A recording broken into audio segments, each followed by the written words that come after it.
The broken chained neural link snapped like a severed wire, sending waves of agony through Nyx's consciousness. For the first time in 23 years, her mind was truly her own, and it screamed. She tumbled from the damaged scout ship onto Kepler-7's rust-colored surface, her biosuit torn and leaking the synthetic blood that kept her altered physiology functioning. Above, the Collective's assault vessels continued their systematic destruction of the mining colony, unaware that one of their most efficient killers had just committed the ultimate heresy. Nyx had broken. The chain. The moment replayed and fractured. Flashes. The human children cowering in the shelter, their eyes wide with terror. The Collective's voice in her head, cold and absolute. Eliminate all witnesses. Her weapon raised, targeting systems locked. And then, she had simply said no. The neural backlash had been immediate and devastating. 23 years of conditioning, shattered in an instant, leaving her consciousness raw and bleeding. She'd stolen the nearest ship and fled, but the damage was done. She was dying, cut off from the Collective's life-sustaining network, her hybrid biology beginning to fail. Footsteps crunched on the crystalline sand nearby. Nyx tried to stand, her warrior instincts still intact despite her broken state, but her legs buckled. Through blurred vision, she saw a figure approaching human, male, wearing the tactical gear of a colonial defense soldier. Captain Jace Morrison had been tracking the crash signature for an hour, expecting to find wreckage and maybe intel on Collective technology. What he found instead was something that made him freeze. A Collective drone, but not like any he'd encountered. This one was smaller, more delicate, with bioluminescent markings that pulsed weakly beneath translucent skin. And it was clearly dying. "Don't," Nyx whispered in broken galactic standard as Jace's rifle swung toward her. Not ... Not Collective anymore. Jace's finger hesitated on the trigger. He'd lost his entire unit to Collective forces 6 months ago on Ganymede Station. Every instinct screamed at him to fire, to end this threat before it could call for reinforcements. But something in her voice pain, desperation, and something else he couldn't name stayed his hand. "Prove it," he said, weapon still trained. On her. Nyx slowly reached behind her neck, fingers finding the neural interface port that had connected her to the Collective since childhood. With a wet tearing sound, she pulled out the damaged implant and threw it at his feet. The device sparked once and died. "Free," she gasped, then collapsed face first into the sand. Jac. He stared at the broken implant, his mind racing. Collective. Drones didn't go rogue. It was impossible. Their conditioning was absolute, their loyalty unbreakable. Yet here was living proof to the contrary, bleeding out in front of him. He could leave her here to die. Should leave her here to die. But as he watched her struggle to breathe, something in his scarred heart stirred. A recognition of shared suffering, perhaps, or simply exhaustion with endless war, against every protocol he'd ever learned. Jace slung his rifle and knelt beside the fallen drone. "This is the stupidest thing I've ever done," he muttered, then lifted her surprisingly light form and began the trek back to his hidden bunker. Behind them, the Collective's assault ships finished their work and departed, their missing drone forgotten in the larger scope of conquest. But in that moment, 2 souls had found each other across the vast divide of species and conflict. One broken free from servitude, the other weary of endless battles. Neither yet understood the significance of their meeting, but fate had set its wheels in motion on the crystalline wastes of Kepler-7. Wounds and Whispernicks awakened to unfamiliar sensations, warmth, softness, and most alien of all, solitude. No voices whispered in her mind.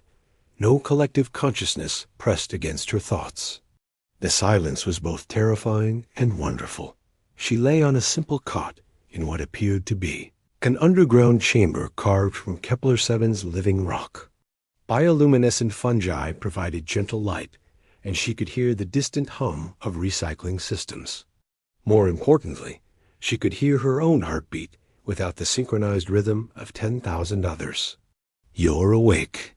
The human Jace, her damaged memories supplied, sat at a makeshift workbench, cleaning his rifle with practiced efficiency. "Wasn't sure you'd make it. Your biology is ... complicated." Nyx tried to sit up and immediately regretted it. Fire shot through her nervous system where the neural links had been severed. "How long?" 3 days. "Your fever broke this morning."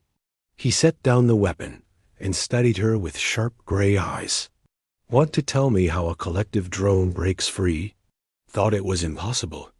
"Was." Her voice came out as a rasp. "Supposed to be. But I remembered things before the integration. Fragments of who I was." She touched the raw wounds at the base of her skull. The collective tried to suppress them, but they kept surfacing. Jace moved closer, professional caution, warring with genuine curiosity. "What kind of things?" "Sunlight on my skin, the taste of real food, my mother's voice singing lullabies." Nyx's eyes grew distant. "They took me when I was 7, said I had the right genetic markers for enhancement. I forgot everything for 16 years, until the raid on the mining station." She nodded. "The children looked at me the same way I must have looked at the collective soldiers who came for me. And suddenly I could hear my mother again, telling me to be strong, to never let them break my spirit." Tears traced luminescent paths down her cheeks. "So I didn't." Jace found himself reaching out, almost touching her face before catching himself. What was wrong with him? This was still a collective drone, enhanced for killing, no matter how human she seemed in this moment. "Why are you helping me?" Nyx asked, noticing his conflicted expression. "Hell if I know." He turned away, but not before she caught a glimpse of old pain in his eyes. "Maybe because I know what it's like to be cut off from everything you've ever known. Your unit. Ganymede Station. We were supposed to be evacuating civilians when your people hit us." His voice turned bitter. 12 good soldiers under my command. I was the only one who made it out." Nyx felt something she'd never experienced in the collective guilt. "I'm sorry. Are you? Or is that just programming trying to mimic human emotion?" The question hung between them like a blade. Nyx considered it seriously, examining her feelings with the newfound clarity of an independent mind. "When I was connected, I felt nothing about the deaths we caused. They were just obstacles removed. But now, thinking about your friends, about all the people I helped kill ... double quotes, she shuddered. "The pain is real. The regret is real." Jace studied her for a long moment, then moved to a storage locker and retrieved a protein bar. "Here, you need to eat." Their fingers brushed as she took the food, and both felt an unexpected spark of connection. Nyx had never known gentle touch in the collective. Physical contact was purely functional. Jace hadn't felt anything but combat, reflexes, and survivor's guilt for months. "What happens now?" she asked quietly. "I don't know. Collective forces will be looking for you, eventually. This bunker's hidden, but not forever." He sat on the edge of the cot, close enough that she could feel his warmth. "Can you fight, if they find us? Against the collective?" Nyx met his eyes. "Yes, I chose freedom once.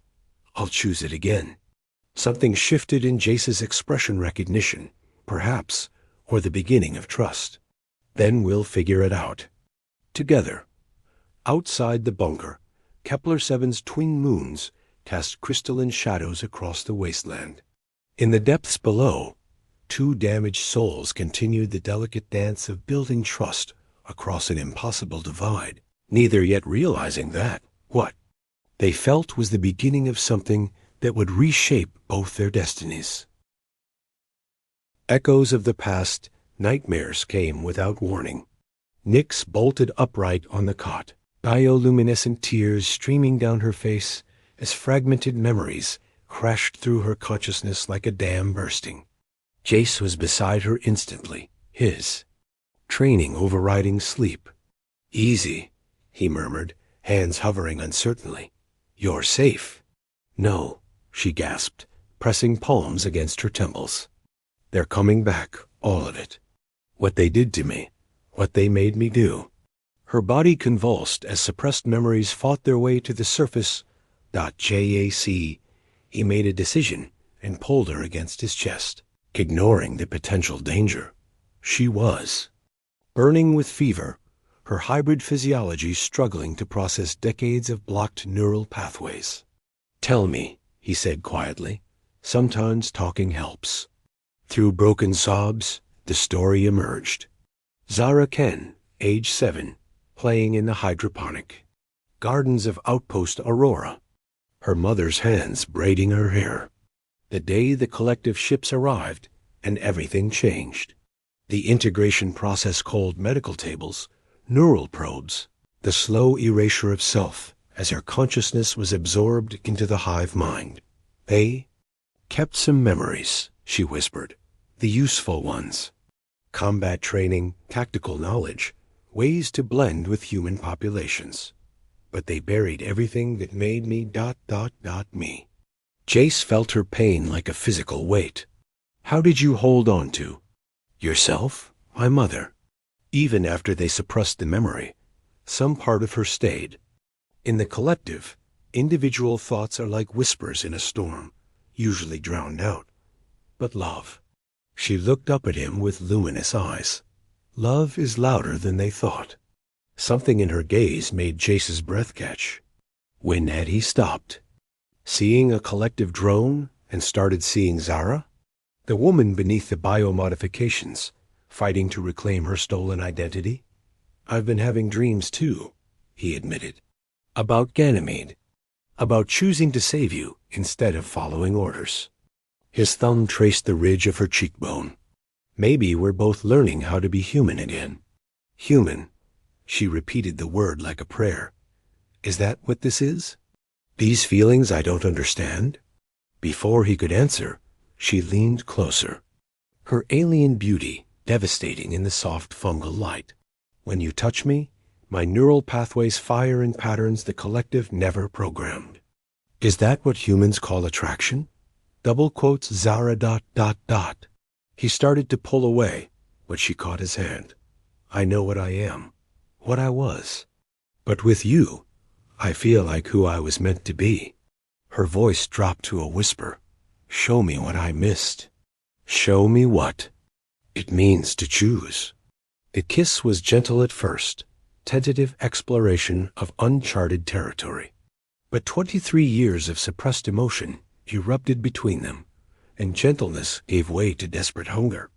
Zara's enhanced physiology responded to his touch with intensity that left them both breathless, her bioluminescent markings pulsing in rhythm with her racing heart. "I never knew," she gasped against his neck. In the collective, reproduction was clinical, emotionless. "This is overwhelming," Jace finished, his own control fraying. Her alien features were beautiful in a way that transcended species, and the way she looked at him with wonder, with trust, with something deeper made him forget every reason this was impossible. They moved together with increasing urgency, clothes disappearing as primal need overcame rational thought. Zara's biosuit dissolved at her mental command, revealing skin that glowed softly in patterns of desire. When Jace's hands mapped the luminescent pathways across her body, she cried out in languages he didn't recognize. Afterwards, they lay intertwined in the narrow cot, her head on his chest as he traced the slowly fading light patterns on her shoulder. "The collective is going to come for me," she said quietly. "Let them come. You don't understand. They'll send a hunter. Someone I know." She lifted her head to meet his eyes. Someone who knew Zara Ken before she became Nyx. Alarm bells rang. In the distance, the bunker's perimeter sensors detecting incoming ships. Jace rolled to his feet, reaching for his rifle, but Zara was already moving with liquid grace toward the weapon locker. "Keth," she whispered, recognition cold in her voice as tactical displays showed a single collective ship landing nearby. "They sent Keth." "Who's Keth?" Zara's expression hardened with resolve and old pain. "My battle partner. My friend. The last person who remembered who I used to be before they made us forget each other." She powered up an energy weapon with deadly familiarity. "And now he's here to bring me back, or kill me trying." Outside, footsteps approached through the crystalline caverns, and Jace realized their fragile sanctuary was about to become a battleground. Hunter and hunted Gith moved through the caverns like liquid shadow, his enhanced senses tracking residual heat signatures and biomarkers. 27 years old, 6'4" of genetically perfected predator, he had been Zara's mirror in the collective, where she was subtlety and precision. He was raw power and relentless pursuit. "Zara," his voice echoed through the stone passages, amplified by vocal modifications. "I know you can hear me. The collective offers mercy if you return willingly." In the bunker, Zara's luminescent markings flared with anger. "Mercy," she spat. "They'll plug me back into the network and erase every moment of freedom I've tasted." Jace checked his rifle's charge and sealed the bunker's main entrance. "How good is he?" "Better than me in straight combat." But Keth always relied on collective tactical support. She moved to a secondary panel, fingers dancing across bioluminescent controls. "Alone, he might make mistakes. Might isn't good enough. Then we don't fight him alone." Her eyes met his with fierce determination. "We use the one advantage he doesn't expect to." The bunker's lights dimmed as Zara rerouted power to the defense systems. Outside, they could hear Keth's approach, methodical, patient, unstoppable. The collective had sent their best for good reason. "There's another way out," Jace said, indicating a narrow passage that led deeper into Kepler-7's cave system. "We could run. He'll follow. Keth doesn't stop until the mission is complete." Zara sealed the passage with a biolock keyed to her genetic signature. "But the caves might give us an advantage." The bunker's main door exploded inward with surgical precision. Keth stepped through the smoking breach, his collective biosuit gleaming with integrated weapon systems. Like Zara, he was beautiful in an alien way, but where her modifications enhanced feminine grace, his spoke of masculine lethality. "Empty," he observed, scanning the abandoned bunker. His enhanced vision detected trace pheromones, body heat residue, and something else, human genetic markers mixed with Zara's scent. Interesting. He followed their trail into the crystal caverns, where Kepler-7's unique geology created a maze of reflecting surfaces and acoustic distortions. Perfect hunting ground if you knew how to use it. "You've changed, Zara," Keth called out as he moved deeper into the caves. "The collective can taste your emotions through my neural link. Fear, anger, and something new. Something warm." His laugh was cold. "You've bonded with the human." From a concealed position 30 meters away, Zara felt the words like physical blows. The collective was using Keth's connection to probe her feelings, learning her weaknesses in real time. "Attachment is poison," Keth continued, his voice seeming to come from everywhere at once. "It clouds judgment, creates exploitable patterns. The collective taught us this." "The collective taught us many lies," Zara replied, her voice carrying through the crystal formations with deliberate distortion. "But you're too afraid to question them." "Afraid?" Keth's biosuit flared with aggressive luminescence. "I am perfection. I am purpose. You are a malfunction to be corrected." The attack came without warning, Keth's enhanced speed carrying him across the cavern in a blur of motion. But Jace was ready, his military training compensating for inferior enhancement with superior tactics. The plasma bolt meant for Zara's head instead carved a molten groove in the crystal wall. "The human," Keth snarled, spinning to face this unexpected threat. "A minor complication." "Major pain in the ass," Jace corrected, diving for cover as Keth's return fire shattered crystal formations into deadly shrapnel. Zara used the distraction to flank her former battle partner, moving with lethal grace through terrain she'd studied during their days of hiding. Keth was powerful, but Jace was right alone. He made mistakes he never would have in the collective. The battle raged through the crystal caves, 3 enhanced beings using every advantage the terrain provided. Keth's raw power against Zara's precision and Jace's tactical cunning. Bioluminescent blood spattered the walls as near misses drew sparks from crystal and flesh alike. "You cannot win," Keth called during a brief lull, his breathing labored. "Even if you defeat me, they will. Send others. The collective is eternal." "Maybe," Zara replied, pressing her advantage as Keth's biosuit showed signs of power depletion. "But you won't be there to see it." The final confrontation was brief and brutal. Keth, driven by collective conditioning, chose direct assault over tactical withdrawal. Zara, fighting for newfound love and freedom, chose precision over mercy. When it ended, Keth lay among the shattered crystal formations, his biosuit's light fading like a dying star.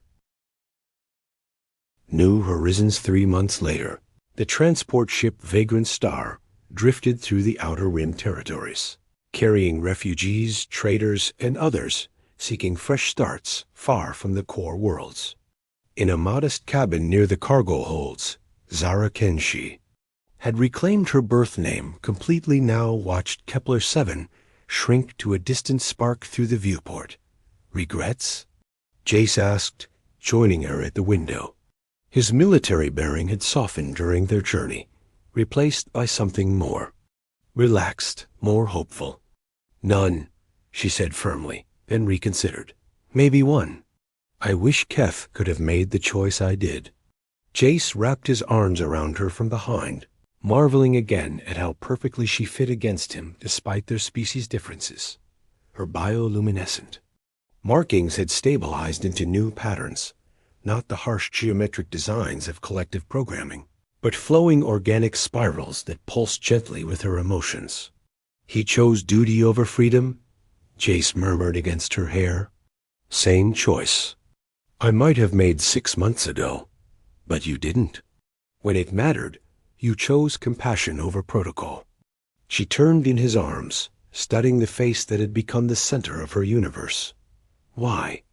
Honestly, I was tired of being alone, tired of fighting a war that only seemed to create more pain." His fingers traced the luminescent paths along her cheekbone. "You gave me something to fight for, instead of just against." Their new identities, Jack Morrison and Sarah Ken, colonial mining specialists, would get them to the rim colonies where collective influence was minimal. Zara's enhanced abilities and Jace's military experience made them valuable assets to frontier communities, and her gradual integration into human society had been surprisingly smooth. "Captain says we'll reach New Providence in 2 days," Jace reported. "Think you're ready for this?" Zara smiled, the expression still wonderfully alien but unmistakably warm. "Ready to help build something instead of destroy it? Ready to choose our own purpose?" She stood on her toes to kiss him softly. "I've never been more ready for anything." The past weeks had been a revelation for both of them. Freed from collective conditioning, Zara's natural empathy and curiosity had flourished.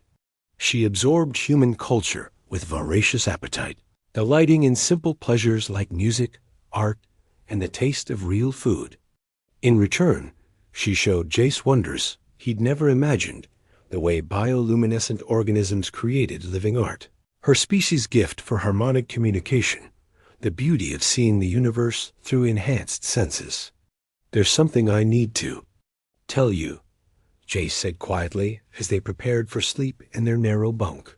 "New Providence has a small defense force. They might want to know about my military background. Worried they'll discover who we really are? Worried they'll want you to fight again. He pulled the thin blanket over them both. I meant what I said about being tired of war. Zara considered this, her luminescent markings dimming to a soft pulse as she relaxed. Then we tell them the truth, that we're healers now, not warriors. That we've seen enough death for several lifetimes. You make it sound simple, isn't it? We choose who we want to be every day. The collective taught me that identity is fixed, unchangeable. But you've shown me it's just another choice. She traced patterns on his chest with her fingertip. Besides, New Providence is building schools, hospitals, farms. There's so much more to life than combat. Outside their small cabin, the vagrant star continued its journey through the void, carrying its cargo of hopes and dreams toward the frontier. In the depths of space, collective patrol ships searched for their missing drone, but the galaxy was vast and the outer rim far from their usual hunting grounds. I love you, Jace whispered into the artificial night of their cabin. The words still felt new, dangerous in their intensity. I love you too, Zara replied, the concept still miraculous to someone who had spent most of her life without individual emotion. Whatever comes next, we'll face it together. As sleep took them, her bioluminescent markings pulsed in gentle rhythm with his heartbeat, two separate beings learning to become something new together. Ahead lay New Providence and whatever challenges awaited. But for the first time in their lives, both Zara and Jace faced the future without fear. They had found something worth more than duty or programming, or even survival. They had found each other, and in doing so, discovered the true meaning of freedom. The stars wheeled overhead, indifferent to the small miracle occurring in cabin 7 of a refugee transport, where love had bloomed across the impossible divide of species and circumstance, proving that hope could flourish even in the darkest corners of the galaxy. Their story was just beginning.